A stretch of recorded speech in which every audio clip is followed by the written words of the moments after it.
पेशंटला खुब्यामध्ये त्रास अनेक कारणामुळे होऊ शकतो, ज्यापैकी सगळ्यात कॉमन कारण म्हणजे खुब्याच्या हाडाला झालेला संधिवात, खुब्यामध्ये होणारे फ्रॅक्चर्स आणि खुब्याच्या हाडांना रक्तपुरवठा कमी झाल्यामुळं झालेला अवॅस्क्युलर नेक्रोसिस हा आजार।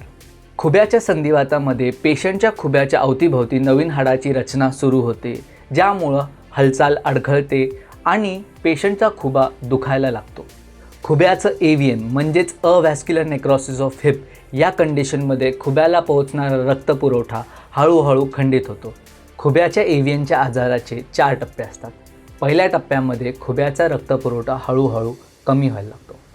दुसऱ्या टप्प्यामध्ये अजून कमी झालेल्या रक्तपुरवठ्यामुळे फिमोरल हेडमध्ये असणाऱ्या सेल्सची मृत्यू होते, पण फिमोरल हेडचा गोलाकार शेप मेंटेन राहतो। जेव्हा पेशंट तिसऱ्या टप्प्यामध्ये जातो त्यावेळेस बोन कोलॅप्स झाल्यामुळे हा फिमोरल हेडचा गोलाकार शेप बदलतो। चौथ्या टप्प्यामध्ये हा आजार ॲसिटाब्युलममध्ये पण चेंजेस आणतो। हे 4 स्टेजेस आपल्याला एक्सरेच्या मदतीने या प्रकारे दिसतात। हा आजार आपण MRIच्या मदतीने लवकर पकडू शकतो, ज्यावेळेस खुब्याच्या एव्हियनचा आजार आपल्याला MRIमध्ये या प्रकारे दिसतो। संपूर्ण खुबा बदली करणे हे ऑपरेशन या वेगवेगळ्या आजारांचा परमनंट सोल्युशन आहे। पेशंटला भूल देऊन ऑपरेशन थिएटरमध्ये डॉक्टर पेशंटचा खुबा नीट एक्सपोज करतात आणि फिमोरल हेडला कट करून काढून टाकतात। ॲसिटाब्युलमला रिम करून त्यामध्ये मेटॅलिक कप आणि सिरॅमिक किंवा पॉलिइथिलीनचं लायनर फिट केलं जातं।